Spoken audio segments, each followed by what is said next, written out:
everybody. Welcome to Matt's Metal Show. Yeah. Anyways, let's see. What are we talking about this week? I really need to learn how to script better, but you know what? Whatever. First thing I want to mention, and I'll put it up on the screen.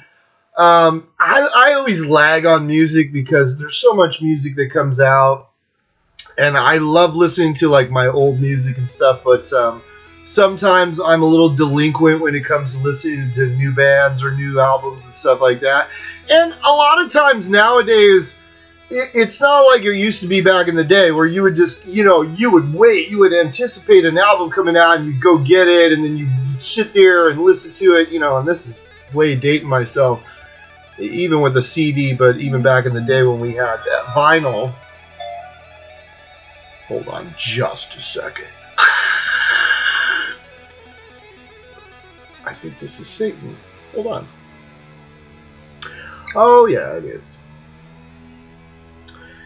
I left that casserole dish at Satan's house the other night when we were... Yeah. Huh? Anyway, I'll be right back. Anyways, back in the day, before social media and all that stuff, where you kind of get inundated with singles and stuff before, long before albums come out, like... the new Megadeth single just came out. It's called Fatal Illusion, and it's from the Dystopia album. It's October, first week of October. The album comes out January 22nd, 2016. We'll get back to Megadeth in just a couple of minutes because I want to discuss a couple things with about Mr. Dave Mustaine. But I don't always get to go out, and I don't go out. I go online, because everything's digital now. But back in the day, man, you would grab that album. I remember my sister bought me Diary of a Madman for Christmas one year. I think it was like 1982 or something. And was it 82? It was 81 or 82. I don't know. I was like 11. And I remember I sneakily snuck in and under the Christmas tree and unwrapped it because I knew what she bought me. I mean, it was clearly an album. And I remember I slit the sleeve and I stole the record, and I remember I played it for like a month. And then like right the night before Christmas, I undid it and I snuck it back in, but she totally caught me the next day when we opened the presents because she totally saw that it was open. But, hey, because back then you were excited about music. You were like, oh my God, that elation that you got from listening to one of your favorite bands. I'm not saying it's gone, but I'm saying it's not like it used to be. For example, and I'm not bashing anybody, but let's talk about Rush, for example. The last 5 Rush albums, probably 5, probably even more than that. The last Rush album that I bought and put on and was like instantly in love with it was probably Power Windows in 1987. Which in my personal opinion is like the last truly great Rush album. Now, I'm not saying that Rush hasn't done great things since then, but I'm saying overall that album is perfect. There's not a bad song on that album. But like with Rush, man, like their last album, Clockwork Angels, it's a cool album musically. It's Rush, dude. I mean, they're gonna dazzle you, Neil and Geddy and Alex. They're gonna dazzle you, but it's not moving pictures. You're not gonna put it on and go, oh my God. You're gonna go. It takes a little while to digest and kind of get into an album. It's not like the old days where you put an album on and you were a little kid and you like listened to it like 100 times in a row, and then you picked out the songs that you loved and the songs that had hooks and the songs that stuck with you. And then you kind of push the rest to the side. It's not like that anymore. You get a new album and you put it on and then you kind of go, huh. Now, having said that, the other day, I've been pushing myself a little bit more recently to go out and seek out new music, because I think that for a while there I was becoming like kind of stagnated and kind of just stuck into listening to the same old stuff. And I do this metal show, but guys, I listen to a ton of different kind of music. I mean, I love metal. I grew up as a metal kid, and we all know that I love metal, but I also love a lot of other different kinds of music. So I'm not only just sitting there, like the other day on the trolley, I have a long commute to work, and I popped on The Stranger by Billy Joel.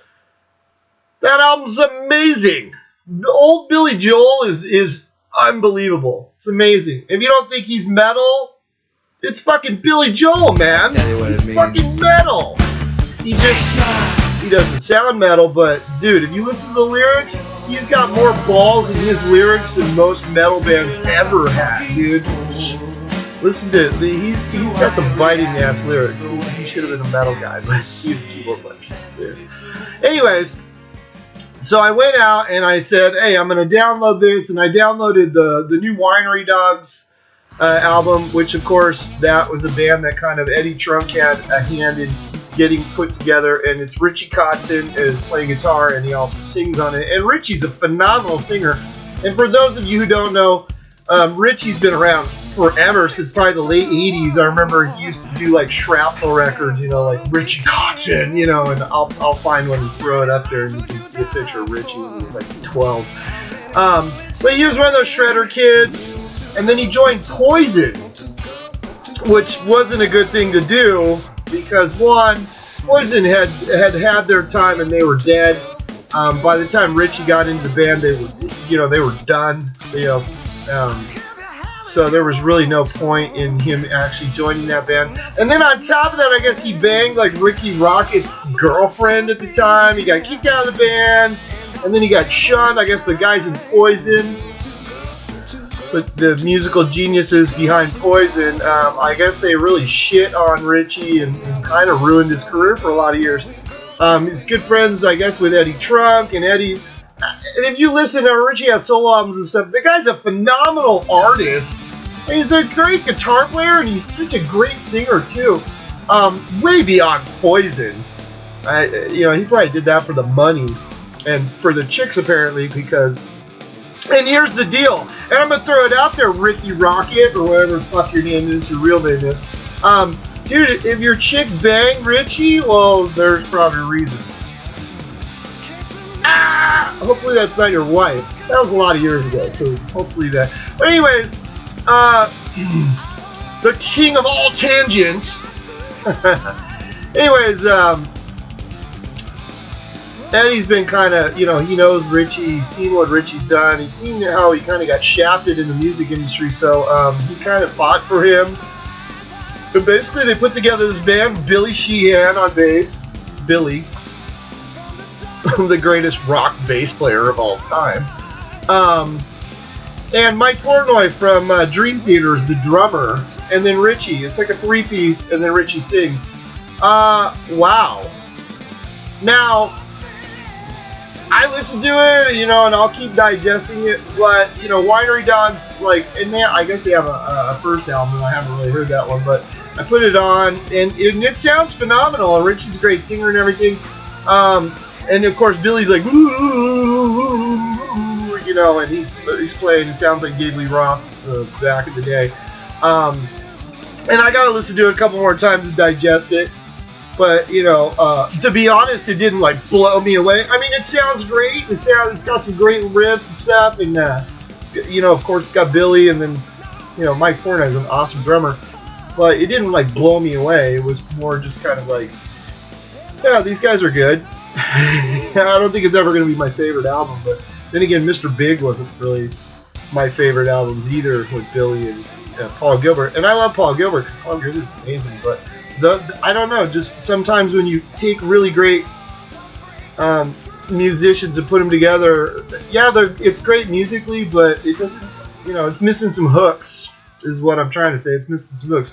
It's not Judas Priest, where you take, players that are not the top echelon players, but they know how to make music that is, memorable.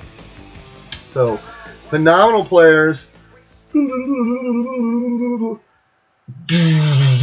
know, people playing power chords like the Scorpions.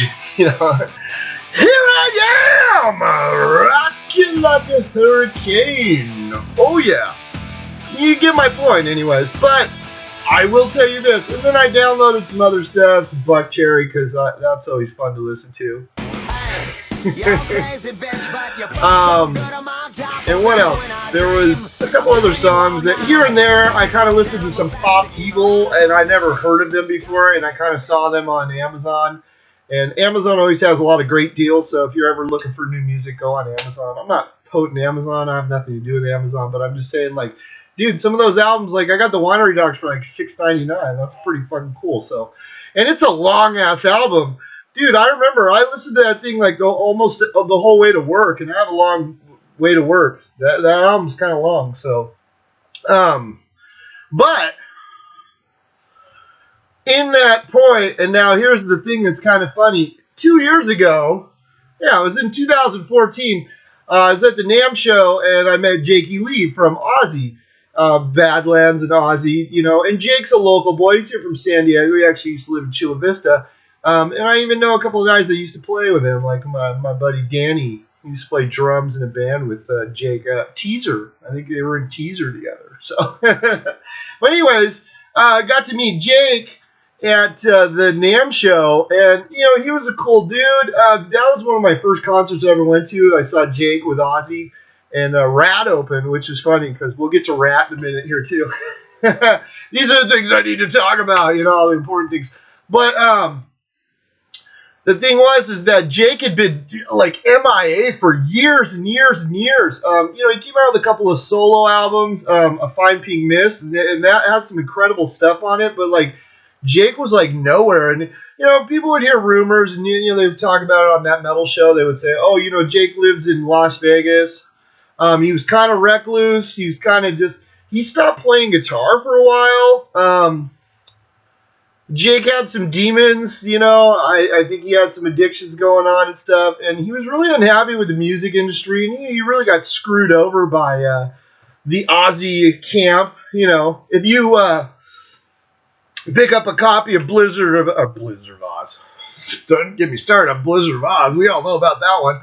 If you pick up a copy of Bark in the Moon, you know, like I did when I was a kid, I bought Bark in the Moon, and inside Bark in the Moon, there's a picture of the guys all standing there, and it says all music and lyrics by Ozzy Osbourne. That's what it said inside the liner notes of the album. That's totally true. Ozzy sat down and he just penned out all of Bark in the Moon. He just wrote the whole album himself because Ozzy's that amazing. Yeah. Problem is, one, we know Bob wrote all the lyrics because Ozzy doesn't write lyrics. Bob wrote all the lyrics. And then musically, Jakey Lee wrote a lot of the music and he got shafted on it.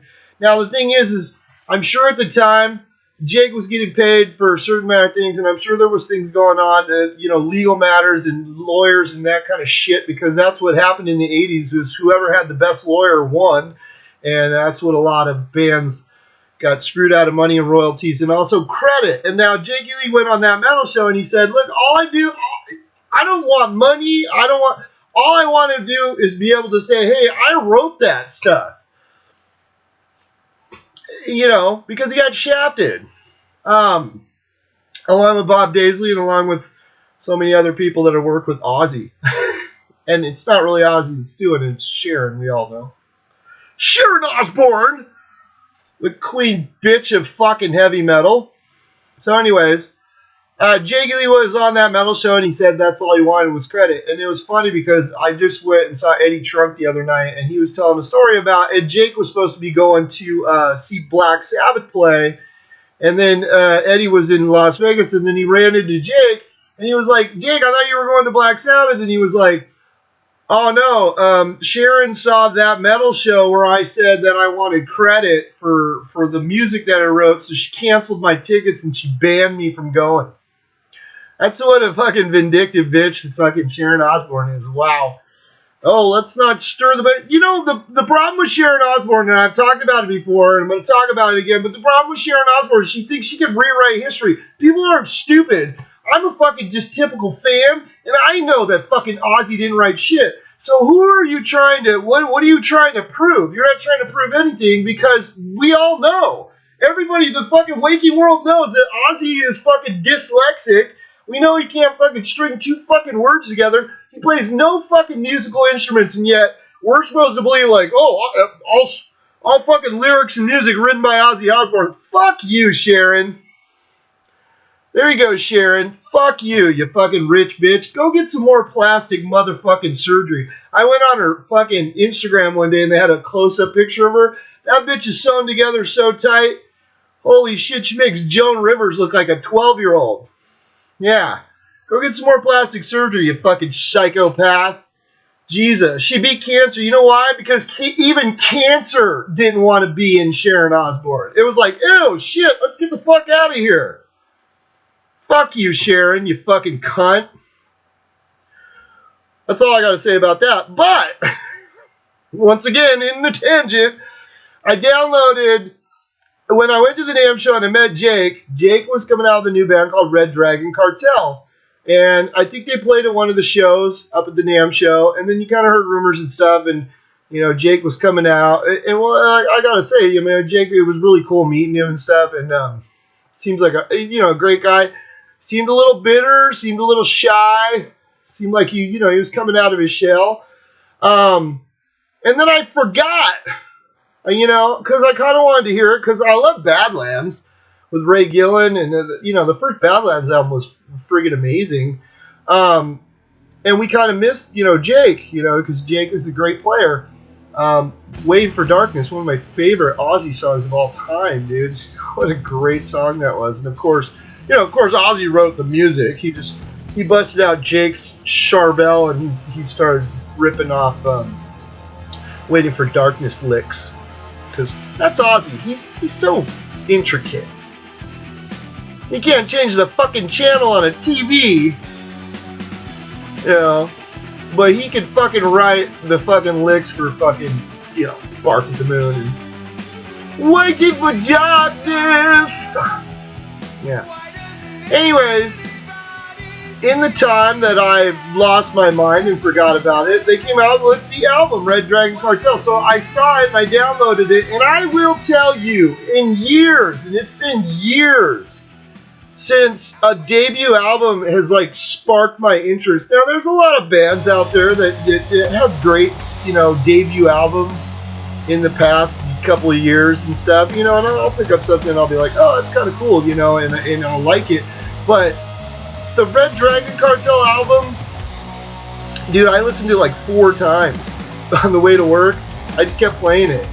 There's some stellar songs on there, and Jake is shredding. He's shredding. You can see it. To me, an artist, when they have something that they just beat, like maybe some addictions that they just beat, or that they're angry, they make some really good music. Listen to Ronnie Dio when he left Sabbath. He came out of the Holy Diver. He's pissed at the world, and you can hear it. You can hear the anger on that album, and it makes it better.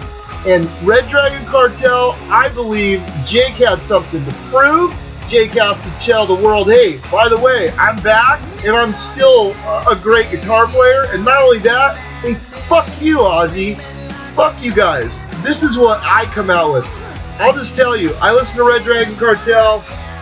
There's a bunch of songs on there. I just listened to them one after another, and I was just like, wow. Wow. Now, I didn't get that with Winery Dogs. Like I said, Winery Dogs is going to have to grow on me a little bit. But, dude, Red Dragon Cartel, right out of the gate, I love that album. It's a fucking good album. So, definitely go out and look for Red Dragon Cartel because, dude, Jake is back.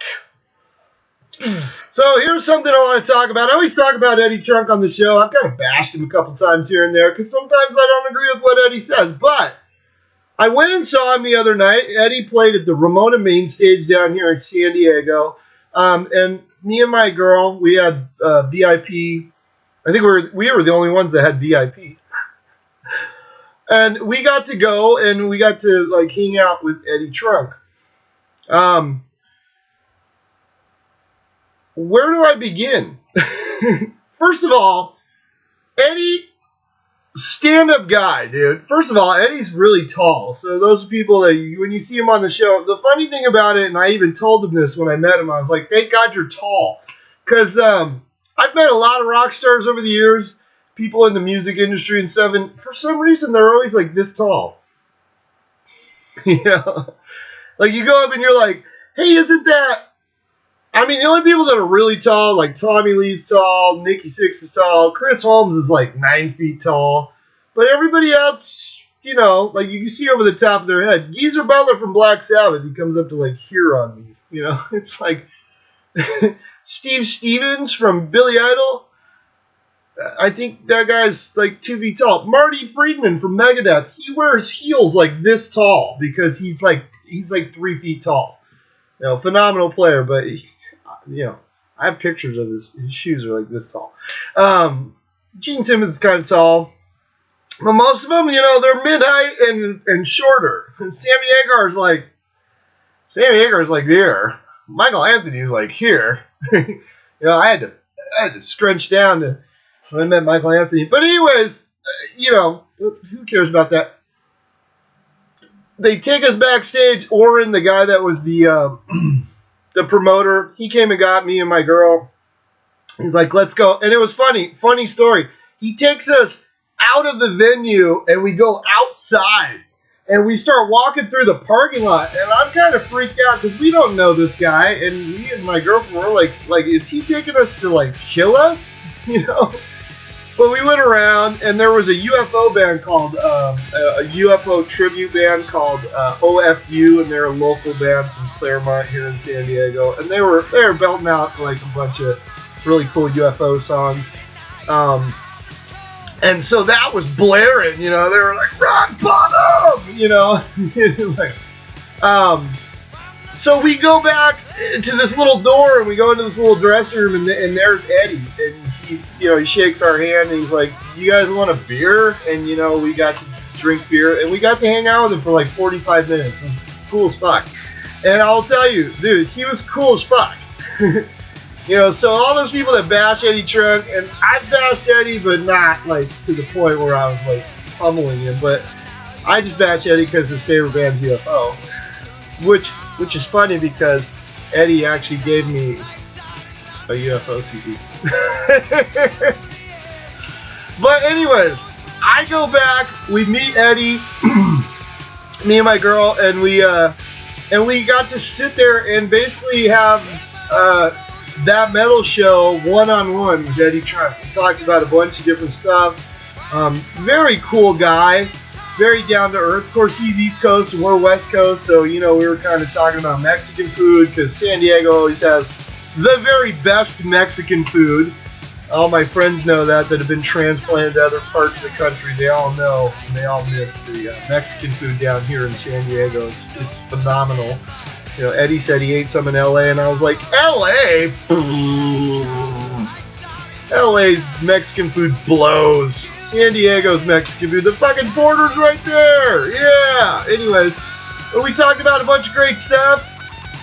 And one of the things I mentioned to Eddie, and I guess he didn't know this, and I was like, you know, hey, Eddie, you know, what do you think about this new thing that Gene Simmons is doing? Because I was talking to him about Twitter and, you know, that kind of stuff, and I told him all the rock stars that I pissed off in the last couple of weeks, which I'll get to that in a couple of minutes.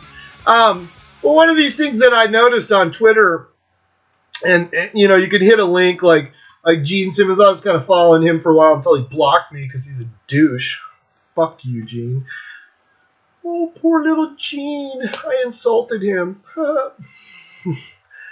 But I noticed first on Paul Stanley, because I was kind of following Paul Stanley's Twitter feed. I still am. Paul hasn't blocked me, and I talk a bunch of shit about Paul. But Gene, apparently, he's a vagina, so he can't handle it, but he blocked me. But they had this thing, and it was like, oh, hey, don't forget to come down to Australia and meet us. Right now, Kiss is on their 40th anniversary tour down in Australia. And I follow Tommy Thayer and stuff, and as much as I bash Kiss, it's kind of interesting to watch. And those fans down there in Australia, they're freaking out over Kiss, which it's not really Kiss. It's like a Kiss tribute band with the members of Kiss, or two of the members of Kiss. But one of the things that Gene Simmons now does, because Gene needs more money, because you guys all know that poor Gene is on the verge of, living in the streets. Whatever. They have this thing, and Nikki Sixx does it too, and we'll get to Nikki in a second here, but what they do, you go backstage and you buy a bass, one of Gene's basses, and Paul Stanley does this too. You could actually get one of his broken guitars. He breaks a guitar at the end of every show, and you could buy that guitar, and it's $4,000. Gene's bass is $4,000 starting at. It said starting at. And it's funny because if you read the little ad, you can go on GeneSimmons.com and you can read the little ad, and it shows you can get a bass signed by Gene Simmons, one of Gene Simmons' bass. Now, Court used to make Gene's basses, and now they don't. I don't know who makes them now, but I go to the NAMM show. You can see those instruments and stuff. The retail on them is like not that high. So you're paying $5,000. Nikki Sixx's bass, his Schecter bass, is $5,000. So you could pay Nikki. Here you go, Nikki. Here's $5,000 because you're poor. Because Nikki really needs the money.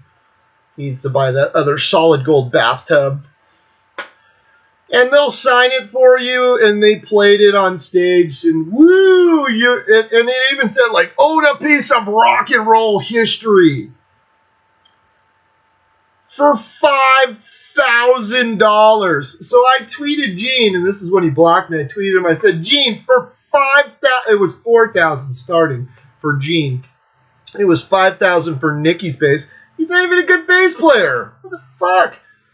I wouldn't pay that for Geddy Lee's bass, and Geddy's a great bass player. Billy Sheehan, whatever. Anyways, I tweeted him, and I was like, hold on just a second. I think somebody just tweeted me. I tweeted Gene, and I was like, for $4,000, you better come to my house and do the dishes. I told him that. Then he blocked me like a little bitch, because what a little bitch. Gene Simmons. But it said in the ad, it's like, come back, you and up to 3 of your friends, come back and meet Gene, and you get this bass. Now, Gene's bass isn't played on stage. I guess they take it out of a box. He'll write anything you want on the bass. And it even said in the thing, he'll have a conversation with you. He'll talk about the weather. He'll do whatever. And you get to take home this bass signed by Gene Simmons.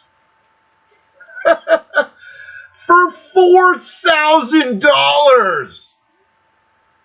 Mind you, this is starting at $4,000. Nikki Sixx, his is $5,000. Paul Stanley's was $4,000 for the busted guitar. Now, he doesn't give you that. Now, you've seen the Paul Stanley, and I'll put one up here because I have a picture of it from the NAMM show. You know that guitar that Paul Stanley plays, the cracked mirror guitar? That's a really expensive guitar. Those retail at about $11,000. He ain't giving you that guitar. He's giving you a piece of shit knockoff Ibanez throwaway guitar that he broke on stage. Most of the time when you see it, like, it doesn't even have strings on it. It's just a guitar that they hand him and then he breaks it. It hasn't been cool, like, forever. Now, back in the early days of Kiss, they would actually break a guitar. Like Richie Blackmore used to break, like, a 59 Stratocaster. A 59 Strat, he would break it. They would just hand him 59 Strats, he'd break them. There were, like, 40 Gs nowadays, I have pictures of Richie's busted-up Stratocasters that he had, And Paul Stanley, they used to do the same thing. They'd get like a Gibson Les Paul or something, and they would break it. That was the end of the show. You'd break the guitar. Well, I guess nowadays, because it's all staged. Back then it was kind of cool. Now it's just so staged. They hand him a guitar with no strings on it. He breaks it on stage, and they pick it up and they take it back, and then they sell it to the idiot that paid $4,000 for it. and then Paul will write anything on it. And he'll also sign a couple of things. He won't sign guitars or pick guards because people will sell those and try and recoup their money. But I talked about it on one of my last shows. Paying all this money to meet these people, that's some serious money. I mean, if you're investing $5,000, sure, you get an instrument, but dude, if you look up the retail, and not even the retail, if you go and buy at cost, I am so shiny. Look how shiny I am. If you go to like the NAMM show and stuff where you can buy stuff at cost, dude, Nikki Sixx's bass at cost is probably like $800, maybe 800. So what are you paying for? You're paying for what Nikki sweated on it, and then he signs it. So you're basically paying $4,000 something for Nikki Sixx's autograph. I have Nikki Sixx's autograph. Hold on, just a second.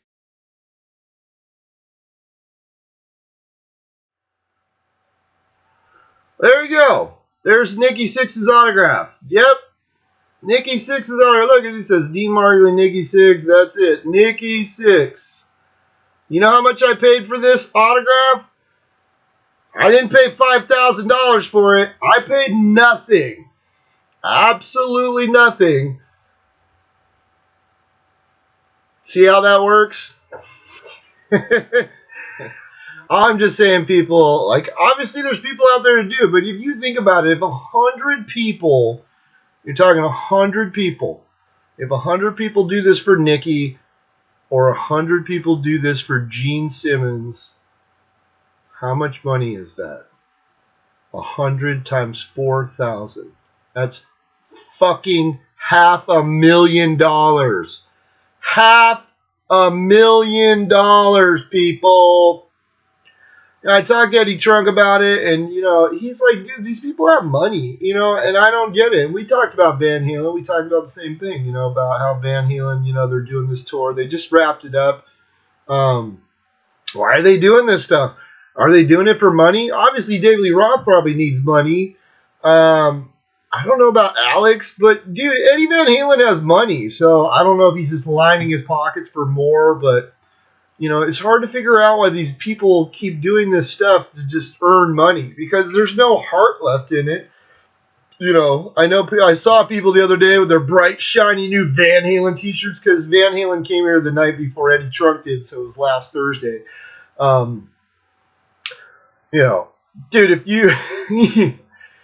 That's cool. I've seen Van Halen. I've seen David Lee Roth. I've seen Van Halen with David Lee Roth, but I'm not that excited about it 40 years later. And, you know, rolling around with a Van Halen t-shirt that looks like it came from 1978. You know, the little half three-quarter sleeve with the Van Halen logo from Van Halen 2.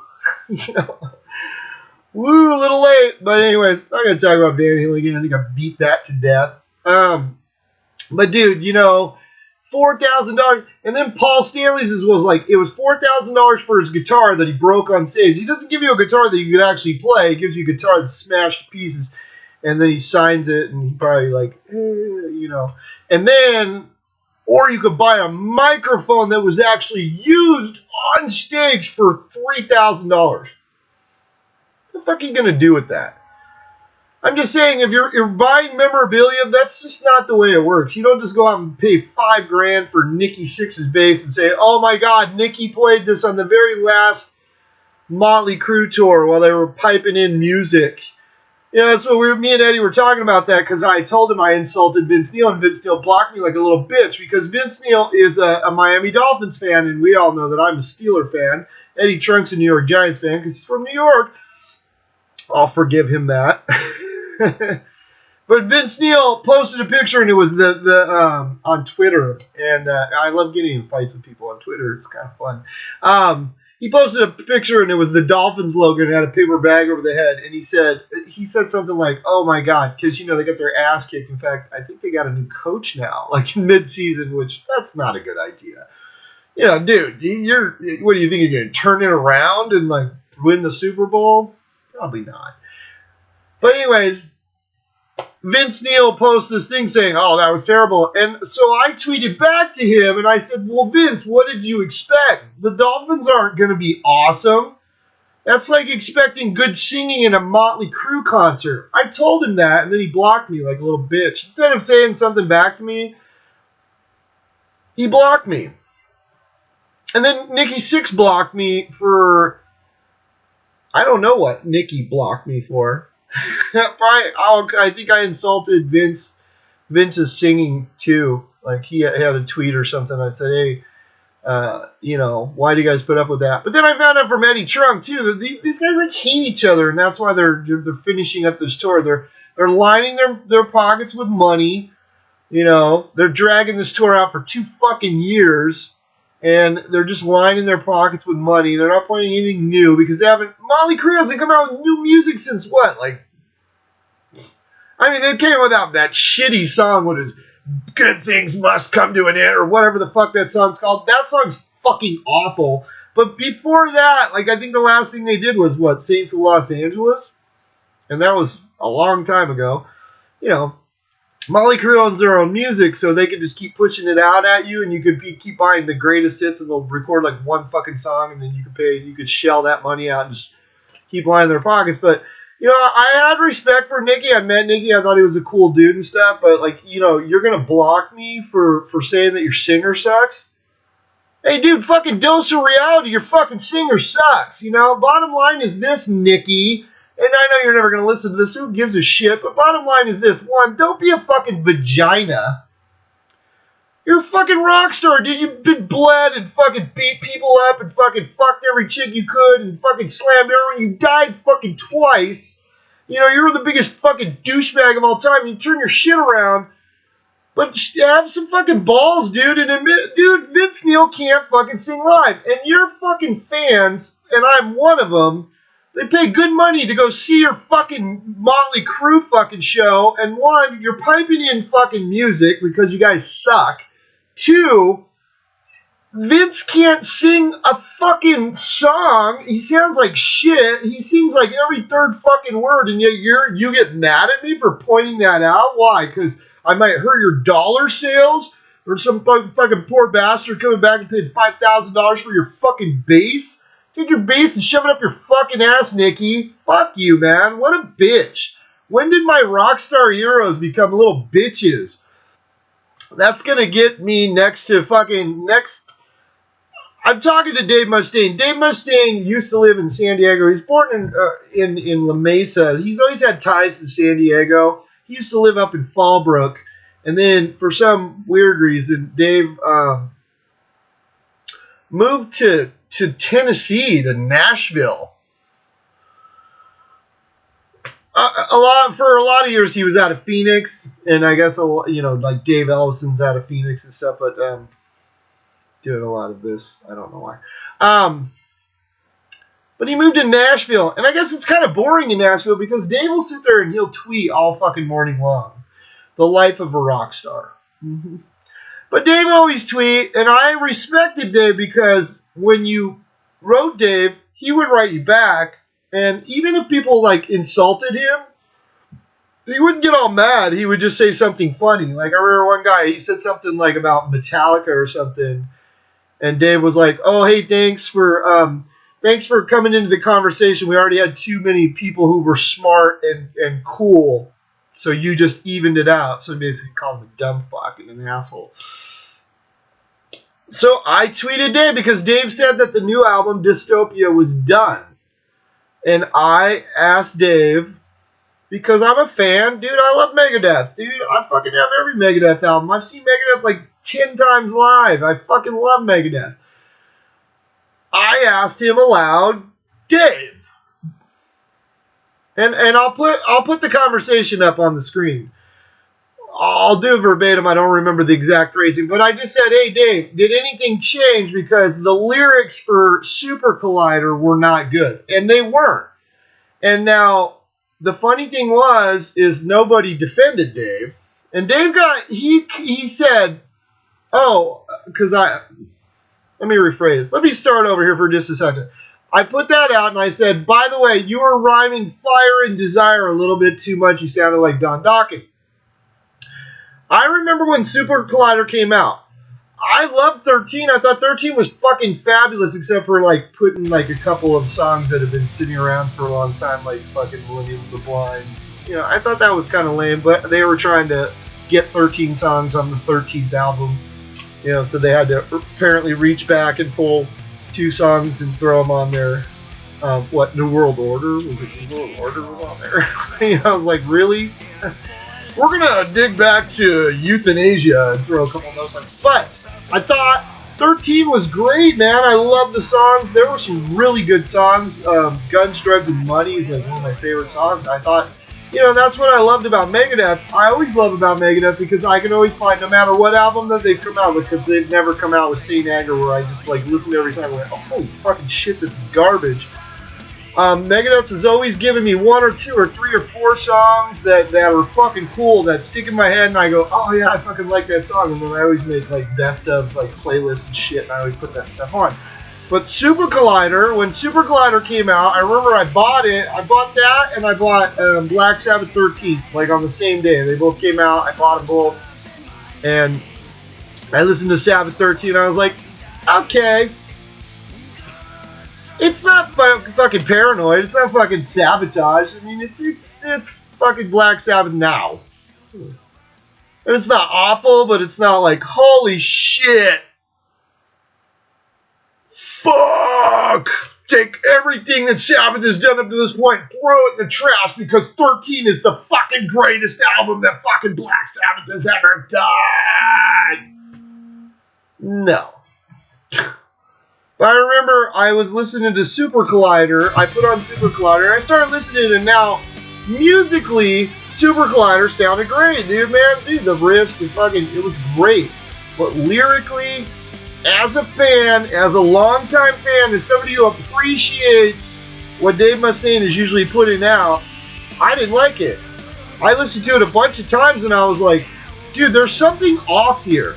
Did somebody else write the lyrics? Because I can tell, you can tell, if you're a real fan and you put on Super Collider and you think the fucking lyrics are fucking up to snuff Dave Mustaine fucking artistry, you're a fucking loser.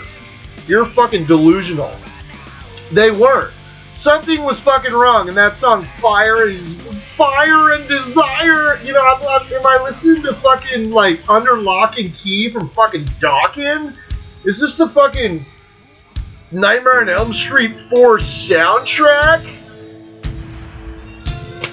I swear to God. And so I remember I tried to listen to that album like over and over again because you know I'm a big fan. I love fucking Megadeth, so I'm thinking like, oh, maybe I'm just being super critical. Maybe I listened to it at the wrong time because that's how we digest albums nowadays. It's not like the old days where you just popped it on, you fucking loved it, you were like, fuck yeah. Now it's like you put it on, you're like,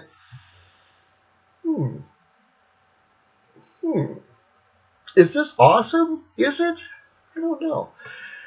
Dude, I listened to that album like 20 fucking times. I gave it a shot. I was like, I gotta fucking give this album a shot. Musically, like I said, it's stunning. It has some great licks on it. It has some fucking cool fucking just churning riffs and shit like that.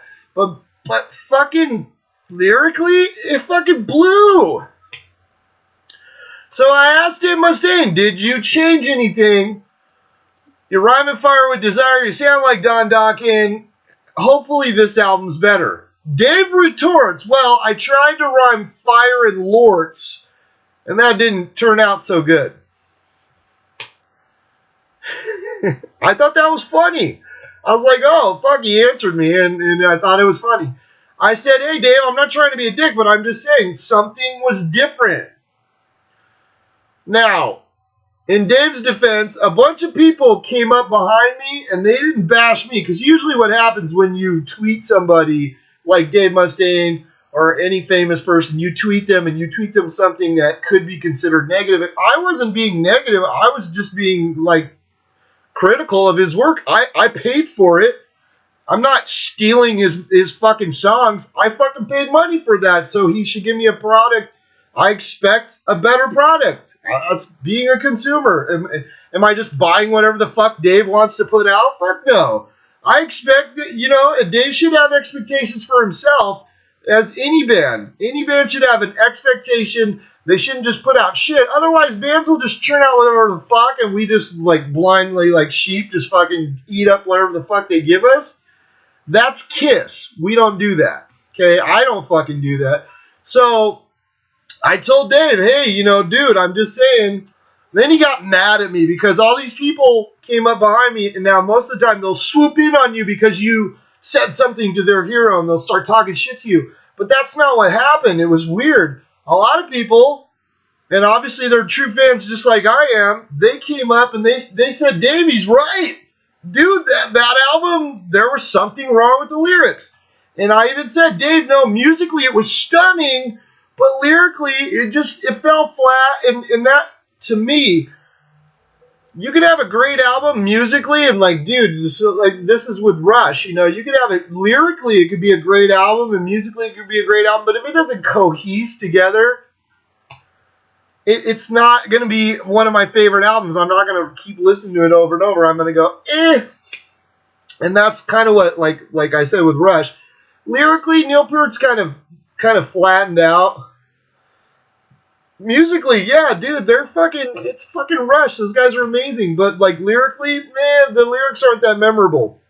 And if they're not that memorable or poignant or like, something that grabs me, something that, because I'm a writer, I write, I write fucking books and shit. I don't like shoddy writing. I'm sorry. And, so if I listen to an album like Super Collider, musically, I was like, fuck yeah, this is a good, but lyrically, so that album it's dead to me. It's fucking dead to me. There's not a song that I could go in and pull off there. Even Black Crow, which was like about Dave's mother-in-law who has Alzheimer's, which is really sad. Even that, I just not that excited about. There's not really a song on there that I could pull off and say, oh yeah, I'm going to add this to my best of like playlist. No. Sorry. So then Dave started getting mad at me because other people joined in and they were saying, Dave, he's right. What's up? So then he was like, dude, that horse is dead. You beat it. By the way, how's your album doing? He started to be a dick, and I even told him, I said, dude, Dave, don't be a dick. I'm constructive criticism, dude. You sell a product. I'm a fan. Don't fucking talk shit to me. I fucking bought your albums. I fucking went to your concerts. I bought your fucking t-shirts.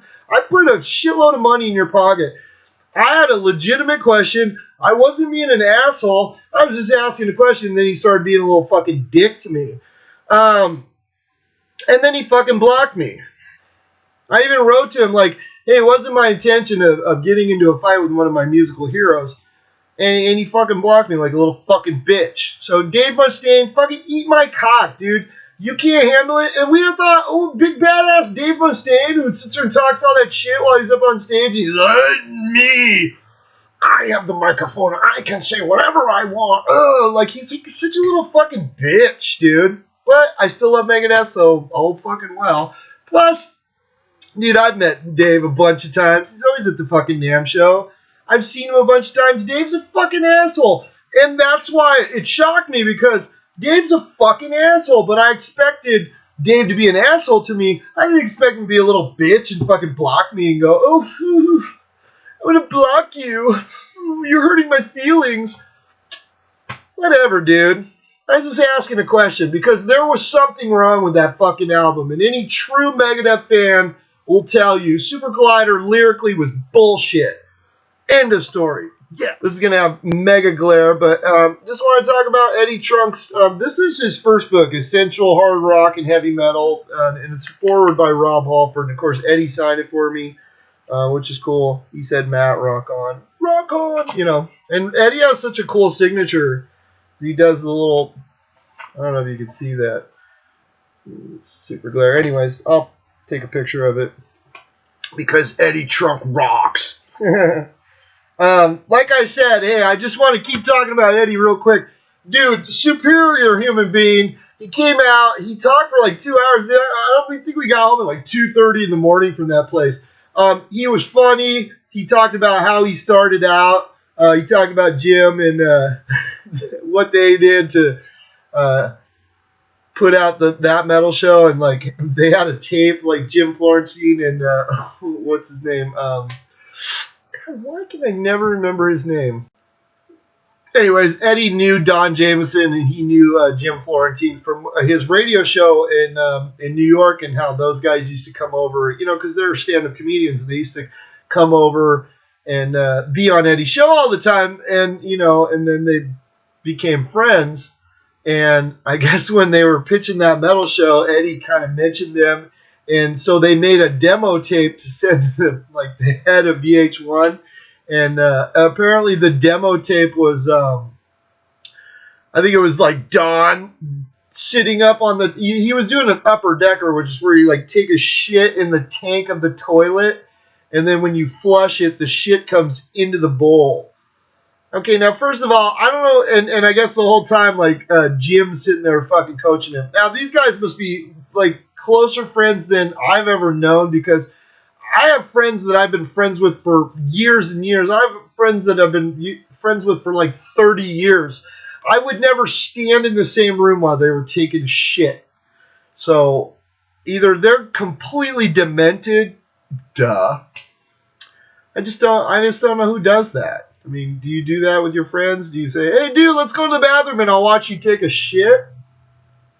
Anyways, but they filmed this, and Eddie didn't look at it. He sent it into the president of VH1 Classic, and she sent Eddie a fucking email that said, "These are your friends?" Question mark, question mark, question mark. And then he called him. He's like, "What the fuck did you guys do?" And then she still said, "Well, I got to meet these guys." So, but he did give some insight. He did stump the trunk. There was a bunch of weirdos there that had these obscure, weird Van Halen questions and stuff, and that's the only downside to metal shows nowadays, is you always get all the wackos. I love metal and I've loved metal, but dude, some of the fans out there, they're just fucking retards, dude. And I hate that shit. I just hate people that are just such fucking weirdos that they have to be just weird. They all look like Kel fucking Rhodes. They're all fat and creepy, and they got weird fingernails, and they're up there what was David Lee Roth's band before he was in Van Halen? Who the fuck knows that? And really, the bottom line is, who the fuck cares? Did he make an album with them? No. So fucking shut the fuck up. Jesus. Eddie was very humble. He was very nice. Took pictures with everybody. Even was selling that metal show t-shirts, which I didn't buy one because I can get one on Amazon. They were $25. But he was super cool. I had to drink beer with him, and I got to talk music. And I got to tell you, dude, he was no airs. He was cool as fuck, dude. He was just a dude wearing a Hawaiian t-shirt. I was wearing my Fender shirt, actually, this shirt. And, my girlfriend, loved her to death. She stood there and listened to it. He even asked her, he goes, "You don't really listen to this kind of music." And she's like, "Oh, I listen to some of it." And he's like, "Yeah, I could tell, you're kind of just standing there, listen to those two idiots talk about, Motley Crue and shit." But it was cool. I had a good time, man. He signed my book. And but I want to talk about his book real quick. And he just kind of, he has a bunch of humorous stories and stuff, and it kind of goes into what he did at the show. He talked about, he worked for Megaforce Records, and one of the first acts he signed was Ace Frehley. And there's a picture in the book of him and Ace and a lawyer. They sought him down. But Eddie he's always been a big fan of heavy metal. And he's one that just kind of has been keeping it going for 25, 30 years now. And a lot of the big bands, in metal and hard rock, they love Eddie Trunk because, dude, Eddie Trunk's kept the genre alive because he keeps talking about it. He has a show. He puts it out there where a lot of the people, Eddie even talked about it in the show. A lot of people, when you were a kid and you were like, "Oh, I love metal," and people would kind of be like, because heavy metal and hard rock has never been considered a legitimate legitimate music. So he's been kind of tisk at, which is fucking weird because these guys are great musicians and stuff, and a lot of them, they do a lot of fucking intricate things, a lot of amazing things. There's a lot of talent in the metal and the hard rock industry where you got like the pop singers and all this bullshit that's out on radio that's all fucking programmed in and it's all auto-tuned and it's fucking garbage. How is that considered legitimate music where metal isn't? I've always been disgusted by that, and so is Eddie, and that's why Eddie, did his radio show and has been the fucking flag carrier for fucking heavy metal for all these years. So it was a fucking pleasure meeting him. I'd definitely go see him again. And for me, it was a little fanboy. I'm not gonna lie, dude. I watched that metal show and I listened to his radio show and stuff. And like I said, I've knocked Eddie a couple times because I don't always agree with him. And Eddie even talked about that too in the show. He said, dude, people don't always agree with what I say, but it's my opinion versus your opinion. Who cares? He goes, dude, I love UFO, but I don't love every facet of UFO. There's parts of UFO that I think are fucking awful. But people are like, oh, fucking Eddie only likes UFO. He's like, dude, I love a lot of bands, He goes, but, UFO is one of my favorite bands, and it was cool because, the thing is that when you're meeting Eddie Trunk, you got to realize, like, the people that he knows, he was, like, really good friends with Ronnie James Dio. I'm a huge Dio fan. We all know that. I have the cover of Holy Diver tattooed on my leg. I showed it to Eddie. He was, like, freaking out. He was, like, taking pictures of it with his cell phone because he thought it was fucking cool as shit. And to me, I thought that was fucking cool because this guy personally knew Ronnie James Dio. He fucking hosted his funeral. He hosts the memorial for Ronnie every year. This guy is, he was telling me, like, we were talking about Michael Schenker when I met Michael Schenker at the NAMM show, and I was like, dude, what a guy. He sat there and he shook everybody's hand. He's sobered up and he's clean, and I've seen him play a couple of things, and it is fucking awesome. And Eddie was like, yeah, dude, I've been trying to get, Phil from UFO to call him and, like, see if we can get, Michael back in UFO and do some original lineup stuff, This guy, oh, hey, dude, you should call Michael. That's a little bit of power that I think is just fucking amazing. It's kind of cool, man. And I can't even imagine the people that he has on the phone numbers he has on his phone. He was saying, Sammy Hagar would call him and be like, dude, listen to my new album. I want to know what you think of it. Because Eddie's pretty honest. And, and I guess a lot of those guys are surrounded by yes men, so they don't get an honest opinion. And dude, they can send that shit to me. I'll fucking listen to it and tell them straight up too, because I don't pull any punches. I don't give a fuck. But it was just kind of cool. It was a pleasure to meet Eddie, and it was a pleasure to watch his show. Kind of embarrassing because there's a couple of psychos there, but it was a fun time. And it's always fun to watch some 50-year-old chick wearing spandex pants and a friggin' tube top get drunk out of her fucking mind and start doing striptease on the fucking to a Deep Purple cover band. That's always fun to watch. The metal chicks, they never change, Yeah. Oh, but that's all I got so far. I'm not really sure, but like once again, man, Red Dragon Cartel, buy it. I'm gonna still listen to the Winery Dogs and get a little bit more perspective on it.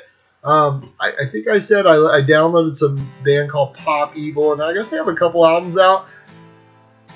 It sounded like Nickelback, dude. It sounded like, that singer that just, like it's so bland that it could be 5 different bands. Like you're not really sure who it is. That's kind of what I got from Pop Evil. So, I'm just telling you, just being honest. Like you remember when Creed came out and then like everybody sounded like Creed, and you were like you couldn't tell? That's bad. If your band's not distinctive enough to where people don't know it's you, then you're making the wrong music, or you have the wrong singer.